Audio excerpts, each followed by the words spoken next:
से उठा लो।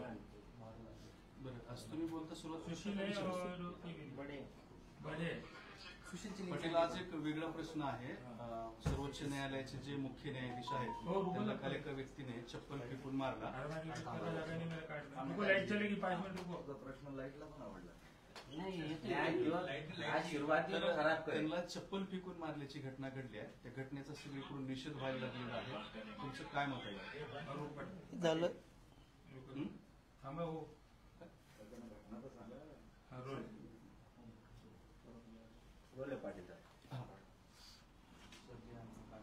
ती घटना घडली आहे चीफ जस्टिसला चप्पल फेकून मारल्याची. काय ते तर निषेधार्थच आहे. अशा गोष्टीचा निषेध व्हायलाच पाहिजे, असं व्हायला नको. कारण जिथं न्यायदेवतेवरती विश्वास आहे अशा ठिकाणी अशा काही घटना होणं म्हणजे ते निषेधार्थच आहे आणि त्याचा निषेधच आहे. दुसरा प्रश्न, तुम्ही जे काल म्हणाला होतात की अजित पवारांना छगन भुजबळ आणि परळीचं घराणं संपवण्याचा प्रयत्न करताय. रोहित पवार सुद्धा म्हणाले की ते खरं आहे, पण त्याच्या पाठीमागं भाजपचा हात असावा. नाही, ते हात कुणाचा आहे पाय कुणाचा आहे हे मला नाही माहिती, पण आपण जे खरं आहे ते बोलतो कधी पण. आणि असं काही भेदभाव करत नाही. काँग्रेस, भाजप, शिवसेना, राष्ट्रवादी आहे ते बोललो आणि ते सत्यच आहे. आणि एक ना एक दिवस त्यांना पश्चाताप येईन माझ्या शब्दाचा. अजितदादांना, त्यांना सुद्धा, शिंदे साहेबाला सुद्धा आणि फडणवीस साहेबाला सुद्धा, आणि विशेष करून अजितदादाला सुद्धा पश्चाताप येणार की हे सांगत होतं त्यावेळेस आपण ते कानं निराळं टाकलं. पण एक कानं निराळं टाकण्यासारखा विषय नाहीये. खूप मोठं गंभीर असं षडयंत्र शिस्त आहे आणि ती लोकांच चर्चा आहे ना. मी कुठं विश्वास ठेवा म्हणतो, ती लोकांच चर्चा आहे. आणि याचबरोबर पवारसाहेब सुद्धा पश्चाताप येत असत की जेव्हा लोकांना आपण आरक्षण दिलं, ज्याला दूध पाजलं तेच सापासारखे आपल्यावरती उलटलेत. त्याच्यापेक्षा मराठ्यांनाच दिलं असतं तर बरं झालं असतं, हे सुद्धा त्यांना पश्चाताप येत असणार. तुमच्यावर गुन्हा दाखल करण्याची मागणी तायवाडेंनी केली आहे आणि त्यांचं असं म्हणणं आहे की मनोज जरांगे वारंवार भडकाऊ भाषण करत आहेत, ओबीसी नेत्यांना संपवण्याची भाषा करत आहेत, त्यांच्यावर कायदेशीर कारवाई करावी, गुन्हा दाखल करा. आणि छगन भुजबळ काय ज्ञानेश्वरी सांगतो काय वाव्या म्हणतो देव करणं म्हणा आधी त्याच्यावर गुन्हा दाखल. किंवा म्हणला का नाही आंबडच्या याच्यात कोयते काढू, तलवारी काढू, दांडे काढू, शेरीच म्हणत होता.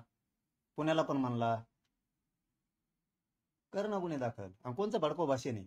आधी सुरुवात तुम्ही केली. भडकाऊ फिडकाऊ भाषण आपण केलं नाही. मराठ्यांच्या प्रामाणिकपणे खऱ्या व्यथा मी मांडल्यात, आता त्या पचनी पडाना. यांनी मराठ्याला धरून आयुष्यभर गुप्त पद्धतीनं मराठ्यांवरती अन्याय केलाय, मराठ्यांना त्रास दिलाय. जातीवाद यांच्या डोक्यात होता, म्हणूनच यांनी मला वाटतं 90च्या दशकात किंवा 80च्या दशकात माधव पॅटर्न आणला होता. यांना आतून मराठ्यांना संपवायचंय, हो पण यांच्या धमक नाही म्हणून हे आतून काड्या करते आणि संपवते. ते फक्त खऱ्या व्याजनं मी बोलतोय, पहिले कोणी बोलत नव्हतं. हे मराठ्यावर हमेशा अन्याय करायचे कोणत्या ना कोणत्या रूपाने, फक्त कळून देत नव्हते. आता फक्त मी जाहीर सांगायला अरे असं बोलतेत, ते असं करतेत, आणि यांना विरोध करत नव्हतो कोणी. मी जाहीर अंगावरती घेतो यांना, कारण अन्याय करणाऱ्याला अंगावरच घ्यावं लागतं. अन्याय करणाऱ्याचा विरोधच करावा लागतो, तरच संपतं.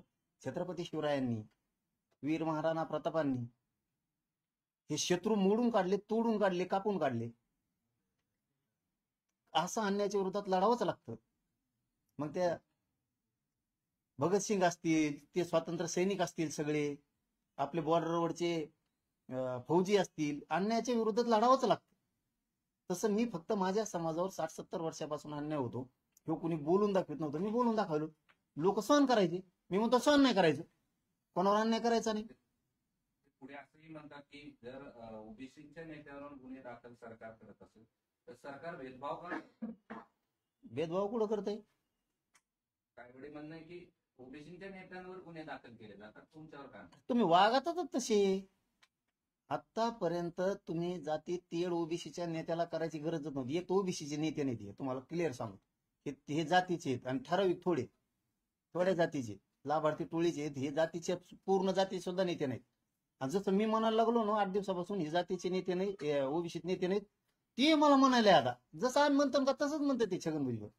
माग कवापासून त्याला शेपूट धरून चालायची सवय लागली काय माहित. हा मोर्चा काढला की ते मोर्चा काढणार. म्हणजे ही जी सवय आहे ना यांची, ह्यो जातीय तेढ यांनी निर्माण केला म्हणून यांच्यावर गुन्हे दाखल होणारच ना. आम्ही केला का? आम्ही काय बोललो का आधी? गॅजेट विषयी कोण बोललं? मराठ्यांच्या अवलादीविषयी कोण बोललं? तुम्ही. आमचं शांततेत आंदोलन अंतरवाली सुरू आहे. कृष्ण भाऊ, तुम्ही आंबडला येऊन शिया दिल्या, तुम्ही आंबडला येऊन तलवारी काढायच्या भाषा केल्या. सुरुवात कोणी केली? आमचा काय दोष? मी चूक, मी बघ, मी माझ्या मराठ्याला सांगतो आणि पत्रकार परिषदेच्या माध्यमातून सगळ्या राज्यालाही सांगतो, माय बापो, मी अगोदर कधीही कोणाला बोललेलो नाही. मी हे बोलल्याच्या नंतर बोललेलो आहे आणि बोलले मी सोडणार नाही, मी बोलणार. कारण माझ्या समाजावर कोणी अन्याय केला मी सहन करू शकत नाही आणि मराठ्यांनी सुद्धा इथून पुढे करायचा नाही. काय मतदानासाठी मार खायचा का, खाली माना घालून जगायचं काय? काही गरज नाही मताची. तुपलं मतदानच नको म्हणा आम्हाला. एवढीशी टोळी ती लाभार्थी टोळी परळीची. त्यावेळी हे बी म्हणतात की मी काय भाडे घातच बसलो नाही, मी ओबीसी नेत्यांच्या पाठीशी उभा राहील. आणि मग तुम्हाला कोण म्हणलं खाली बस? उभाच राहा म्हणा. बरं, आपलं शेतीशी संबंधित आंदोलन, त्याच्यामध्ये काय मुवमेंट, कशी भूमिका? नाही, आणखीन नाही ठरलं. दिवाळीच्या नंतर राज्यातल्या सगळ्या शेतकऱ्यांच्या संघटनेची, शेतकऱ्यांची, तज्ज्ञाची बैठक घेऊन पुढील आंदोलनाची दिशा ठरवली जाणार आहे.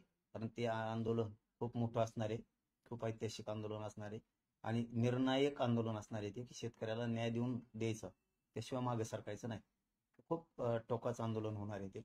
हे शांततेत होणार आहे पण खूप टोकाचं होणार. त्यामुळं आता बैठक झाल्याच्या नंतर सगळं सविस्तर आपण त्याच्यावरती ठरवू. ठीक आहे. तुम्ही ते राहुल गांधींवर काल मेळावा टीका करता, तुम्ही काँग्रेसच्या एका वरिष्ठ नेत्यांवर टीका. आणि काँग्रेसचं काय कारण आहे मराठ्यांना आरक्षण देऊ नका म्हणायचं? काय कारण आहे? एकावरचे पुढे गेले. मला वाटतं धानोरकर काय फक्त एक आलतं, झालता बिमोड सगळा. मराठ्यांमुळे नवी संजीवनी मिळाली, सीट निवडून आले. माझं का लगेच लागले का मराठ्यावरच वरटंगडी करून मुतायला? इथं सुट्टी नाही भाऊ. हो, इथं मराठ्यांनी तुम्हाला बळ दिलं आणि त्याच मराठ्याच्या विरोधात जाणार. अरे हे इतके स्वार्थी आहेत ना, आता आमच्या लक्षात यायला लागलं. लय इतके हे काँग्रेसचे काही लोक, काही त्यांच्यात खूप चांगले आहेत. तिकडे देशमुख येतं, इकडे पृथ्वीराज चव्हाण साहेब येतं, थोरात येतं, इकडे लय येतं, चव्हाण येतं, इकडं काळे येतं, तिकडं रणजिताई येतं, परत पाटील येते, लय येत त्यांच्यात. ते नाना पटोले येतं, त्यांच्यात खूप चांगले येतं. ते सुशीलकुमार शिंदे येतं, तिकडे ते विशाल पाटील आणि ते येतं, तिकडे कदम घराणं आहे, त्यांच्या सुद्धा खूप चांगले चांगले लोक आहेत. नाही असं नाही ना. ते बागवे येतं, खूप चांगले चांगले लोक आहेत त्यांच्यात. ते काय कमी आहेत का? खूप मोठाले घराणे आहेत. ते नाही उपकार विसरत, हे लय उपकार विसरत येत. यांना फक्त एकदा यांचं झालं ना, निवडून आलं ना, हे ओबीसीचे म्हणून येतात ना, हे असलेच आहेत. हे फक्त वापर करून सोडून देणार. अहो यांच्यासाठी किती दुश्मनी झाल्यात लोकांच्या. आणि हे म्हणतात याच्यामुळे झालं का काँग्रेस मोठं, त्याच्यामुळे झालं का काय? यांना मुसलमानांनी मतदान नाही केलं का? दलितांनी मतदान नाही केलं का? काय वेळ आज मुसलमानावर दिलं वाऱ्यावर सोडून द्या काँग्रेस आणि बेसरामानी? जातात का मुसलमानाच्या मदतीला हे काँग्रेस आणि बेसराम? आणि लोकांना सांगते शहाणपणा.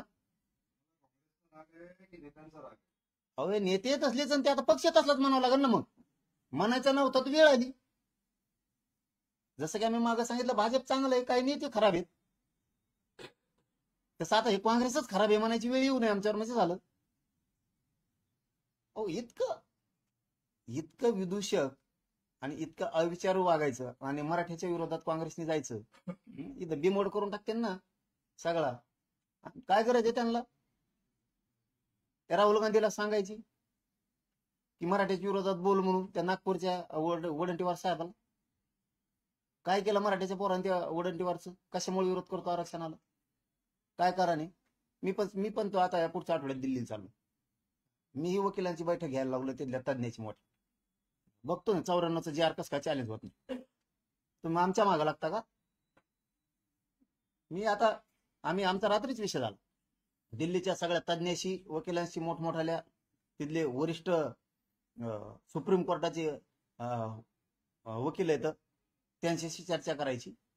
मुंबईतल्या सुद्धा ज्येष्ठ जेवढे नामवंत वकील आहेत त्यांच्याशी पण चर्चा करायची वरिष्ठांशी. 94चा जे आर 50%च्या वर गेल्या 2% आरक्षण चॅलेंज करा. तुम्ही आमचं वाटोळ करायला निघाला म्हणलं मी बी सोडित नाही तुम्हाला, हो द्या काय व्हायचं. म्हणजे तुम्ही सरळ सरळ मराठीच्या अंगावर यायला लागलं, वाटोळ करायला लागला. मी आता सुट्टी झाली, बहुतेक मी उद्या सुट्टी घेणारच. लगेच मी 2-4 दिवसात ठरवणार आहे. दिल्लीच्या बी सगळ्यात तिथं प्रत्यक्ष जाऊन त्यांच्याशी बैठक घेऊन चर्चा करून मी सुद्धा सुरू करणार आहे. आता आमच्या मागं घेण्याची साडेसाती लावता आमचं खरं असून आमच्या जे आरच्या विरोधात कोर्टात गेला आहे का नाही. आम्ही गेलो तुमच्या विरोधात कोर्टात कधी. आमचा नुसता हैदराबादचा गॅझेटियरचा जे आर निघाला तर तुम्ही लगेच चॅलेंज केला. इतकी वाईट नीती आहे तुमची मराठ्यांविषयी. हे मराठ्यांपुढे पुरे उघडे पडलेत आता हे नेते. हे मराठ्यांच्या विरोधात आहेत. यांना मराठ्यांचं कल्याण होऊ वाटत नाही, मोठं होऊ वाटत नाही. मराठ्यांचं पोरांचं वाटोळ व्हावं इतकी नीच विचाराचे हे लोक आहेत. हे मराठ्यांच्या लक्षात आलं. सुरुवात तुम्ही केली, मी नाही केली. तुम्ही 3दा चॅलेंज केलं आमचं. एकदा नारायण राणे साहेबांनी दिलेलं 16% चॅलेंज केलं. गायकवाड कमिशनने दिलेलं 13% चॅलेंज केलं. आता 10% दिलेले ते बी चॅलेंज केलं. आम्ही तुमचं काही चॅलेंज केलं का? आता आम्ही लढून चटण्या भाकऱ्या खाऊन उपाशी तापाशी मुंबईत राहून आम्ही हैदराबादचा आणि पश्चिम महाराष्ट्र 17 संस्थांचा गॅझेटियरचा जे आर आणला. तुम्ही चॅलेंज करणार त्याला. म्हणजे तुम्ही आमच्या घरं जाळायचं ठरवलंय, उद्ध्वस्त करायचं ठरवलं आमच्या मराठ्याचे पोरं. मग आता आम्ही बी चॅलेंज करायला तिथून पुढे तुम्हाला. रस्त्यावरची लढाई सोबत आता कायदेशीर लढाई पण लढणार. आता तुम्ही आता नुसती माझ्या बघ म्हणा छगन भुजबळ. तो ह्यामुळे ओबीसीचं किती वाटलं होतं बघ म्हणा तू. कारण तू आमचं वाटलं करू नको. मग तुम्ही तुमचं आरक्षण मजात खा, आमचं आम्हाला हक्काचं मिळून द्या ना. याचे का दाखल करता? आणि काय झालं बरं का, आमची मराठी सुद्धा चुकी. जातीवाद नको, जातीवाद नको, जातीवाद नको, जातीवाद नको, आपल्या आपल्यात काही नको. अरे पण ते आपण एकटेच म्हणतो ना, ते कुठं म्हणतेत? त्यांनी पण म्हणलं पाहिजे ना, मराठा ओबीसी आपण सामंजस्य राहिलं पाहिजे. आपण एकटेच म्हणतो. उदाहरणार्थ आपण एखाद्याला आपला पाहुणा म्हणतो. अरे नुसतं आपणच म्हणतो, ते कुठं म्हणतो आपल्याला पाहुणा आहे म्हणून? तसं आपण हमेशा सोडू द्यायचं. लागलं वाटलं व्हायला आमचं. किती हाल झाले. 10% आरक्षण, 13% आरक्षण रद्द झालं. ऍडमिशन लाखाने ऍडमिशन रद्द झाले. याचा काही विचार करायचा नाही समाजाला. आणि काय विचार करायचा? आणि आमचे काही लोक म्हणजे नको काय बोलायचं त्यांच्या विरोधात. काय बोलायचं फाशीवर देतो पोरं. मग आपले घ्या म्हणा पोराला फाशी औषध. ही भूमिका चांगली नाहीये. म्हणून आता ना ते कोर्टात गेले ना, आमची नुसती वाट बघायची कोर्टाचा निकाल काय करतो, कोर्टाचा निकाल कसा येतोय, कोर्टाच्या निकालाचं काय नुसतं बघायचं. मराठ्यांचे आमचे बांधव बघायची भूमिका घ्यायची. त्यांनी चॅलेंज केलं काय करतोय कोर्ट बघू. कोर्टाने उडीलं की बसले रडत. त्यांच्यापैकी यांचा बी उडा ना, आपलं उडणार ना यांचा उडायचं ठेवायचं नाही. आता हे ठेपेल येते नसता. आमचं तुम्ही चॅलेंज करू नका, आम्ही तुमचं चॅलेंज करीत नाहीत. प्रत्येकाचं भांड्याचं घर आहे, काचाचं घर आहे, फुटतच असतं. ध्यानात ठेवा. तुम्ही काय लई पक्का आरक्षण नाही तुमचं बी. हे 16% आरक्षण दिलेलं आहे त्यावेळेस हे आरक्षण 100% उडत आहे. आणि त्याची तयारी आम्ही सुद्धा फुल करतो. आता लागू ती काय लागायची आम्ही तयारी केली. तुम्ही आमचा हैदराबादचा चॅलेंज केला जे आर, आता आम्ही तुमचा चॅलेंज करणार. तुमची तयारी आहे ना, जे होईल ती होईल, पण मराठ्याला मिळून द्यायचं नाही. तसं आता मही बी तयारी, जे होईल ती होईल, तुम्हाला मिळून द्यायचं. त्यांना विचारा त्याचा अंत कुठं होणार. ज्यांनी दिलं राव त्यांचं सुद्धा नाही झाले. त्या पवार साहेबांनी यांना आमचं आरक्षण दिलं त्यांचे नाही झाले. त्या पवार साहेबाला पश्चाताप येत असेल.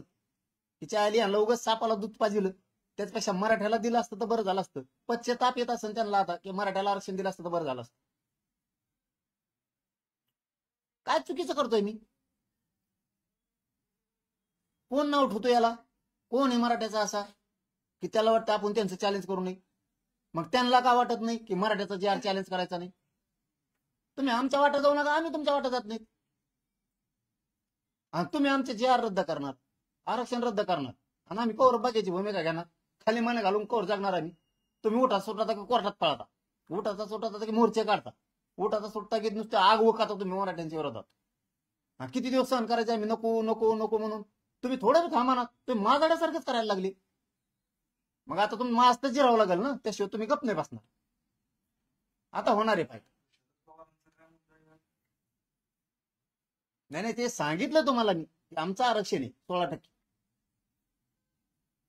आणि त्यात गेलेल्या जाती त्या आरक्षणात बसतच नाही. आणि 94 पासून तसं तर मी सरकारला आता माहिती मागितली. 1967 पासून 2023 पर्यंत मला पुरी माहिती पाहिजे. आरक्षणात कोणत्या जाती घातल्या, कशा घातल्या, काय निकष लावून घातले, की मागासवर्ग आयोगाच्या यादीत बसतेत का, केंद्रीय मागासवर्ग आयोगाच्या यादीत बसतेत का, हे निकष पूर्ण करतेत का, ह्या जाती प्रगतशील आहेत का, आहेत तर मग कस काय घातल्या, कोण कोणासारखा दिसतोय, काय सिद्ध केलं तुम्ही घेऊ त्याच्यासारखा दिसतो म्हणून. यांना पोरग झाले घे म्हणजे तुमसारखं दिसतं, असं कसं काय दिसत. ती मला निकषच पाहिजे. आता मी खेटणारच आहे. बघू कोणाकोणात किती किती दम येते. अरे आम्ही सोडलं राहतो, मला 15-20 वर्ष सोडले, थोडे दिवस नाही सोडलं, 15-20 वर्ष आरक्षण मिळालं की तुम्ही आमचं आरक्षण घालता. आम्ही नुसते हात जोडून बघतो थोबाडाकडे तुमच्या, आणि नुसतं फेसबुक व्हॉट्सअपवर याने आमचं आरक्षण घातलं, त्या वकिलाने आमचं वाटोळं केलं, या नेत्याने आमच्या विरोधात याचिका टाकली. अरे ते जाहीर सांगतो छगन भुजबळ, मी 7 याचिका टाकल्या. आणि मराठी नुसते थोबाड घेऊन बघणार का तिकडे. आता कौशिक वाटोळ होतंय, कौशिक वाटोळ होतंय, कौशिक वाटोळ होतंय. आपलं जशाला तसं उत्तर यांना द्यावं लागेल तेव्हा ठेप्याला येणार. बघायची भूमिका किती दिवस आता विनाकारण, म्हणजे आपल्या छातीवर नाचल्यासारखं नाचाले ते. बघा आम्ही तुमचं चॅलेंज केलं म्हणजे का भेडी तू का, भेडी तू. आणि आपण म्हणणार होतो हा त्याने चॅलेंज केलं, हा चॅलेंज केलं. काही राग, काही तिड, काही हाय का नाही तुम्हाला मराठ्याला. आपल्या जातीला किती हिनवलं जातं, आपल्या जातीला किती खाली बघायची वेळ आली. मागच्या लाईनला उभा केलंय पार. आपलं हक्काचं आरक्षण असो का, आम्हाला अधिकार नाही. लोकशाहीत आरक्षण घेण्याचा हक्कानं नोंदी असून मिळवण्याचा अधिकार नाही आम्हाला. आम्ही बोलायचं नाही. कशामुळे पुढे येऊ देत नाहीत आम्हाला. या भूमिकेवरती स्पष्ट आपल्याला आता बोलावंच लागणार आहे. नुसते संबंध चांगले ठेवायचे. काय करा संबंध चांगले ठेवून त्यांनी काय आयुष्य काढणार आहे, आपलं पोट भरणार आहे का त्यांनी. काय करायचं संबंधच शेट होतेत का चांगले. यांनी सुद्धा आपल्यासोबत संबंध चांगले ठेवले पाहिजे. आपण एकट्याने ठेवून उपयोग नाही. आपण नुसतंच म्हणायचं छगन भुजबळ चांगला, छगन भुजबळ म्हणतो का तुम्हाला चांगला.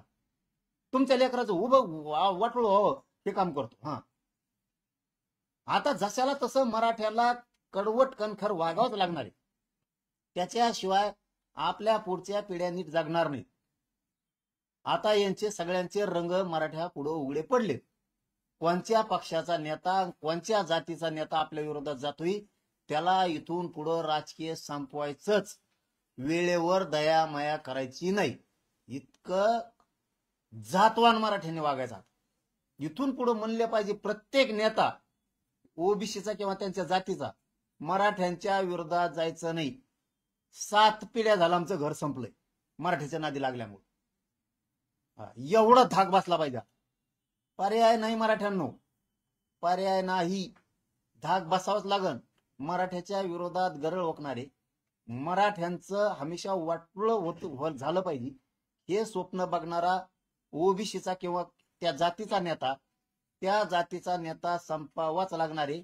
ज्यावेळी शिवमॅशेत पुढे जाईल की 7 पिढ्या झाल्या आमच्या घराचं वाटोळ झालं मराठ्यांच्या नादी लागल्यामुळं, आयुष्यात सुद्धा ते आडवं येणार नाहीत.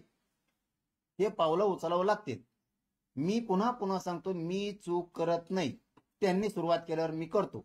फक्त इथून मागं मराठ्यांनी त्यांना जिथं तिथं थांबवायला पाहिजे होतं, जिथं तिथं खुट्या ठोकायला पाहिजे होत्या. ते जर कोर्टात गेले तर मराठ्यांनी जायला पाहिजे होतं, म्हणजे त्यांना इतका माजन मस्ती आली नसती.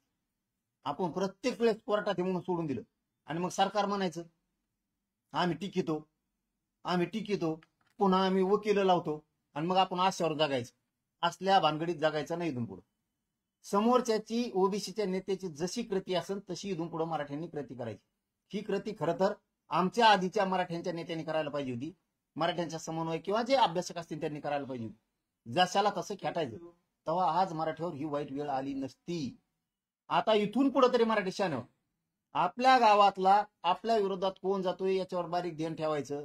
आपल्या तालुक्यातला आपल्या विरोधात कोणत्या जातीचा नेता जातोय याच्यावर बारीक ध्यान ठेवायचं, इसरायचं नाही आणि राजकीय खात्मा त्याचा करायचा. तेव्हा तो म्हणून मराठ्याच्या नादे लागल्यावर उभी राख रांगोळी होती. आता लागायचं नाही. तसंच आरक्षणाच्या बद्दल, मराठ्यांच्या योजनाच्या बद्दल, मराठ्यांच्या जातीच्या बद्दल, मराठ्यांच्या नेत्याच्या बद्दल कोण वाईट बोलतो त्याला सुद्धा इथून पुढे जशाला तसं उत्तर द्यायचं. तो कोर्टात गेला तर आपण कोर्टात जायचं. त्यांनी मोर्चे मराठ्याच्या विरोधात काढे का, आपण बी त्यांच्या आरक्षणाच्या विरोधात काढायचा. त्यांना मिळू नये म्हणून आपण म्हणायचा. तेव्हा हे म्हणते आता मराठ्याच्या नादी लागायचं नको, हे मराठ्यांनी समजून घ्या. तेव्हा आपल्या पिढ्या जगतात आणि आपल्याला कोणाची गरज नाही. आपण एकटेच 50-55% काही करीत नाही आपलं कुणी. हो, काय कोणाच्या तिथं गरज नाही. कथाकच कामं करा शेतात आणि मराठ्यांनी कष्ट करून पैसे कामा.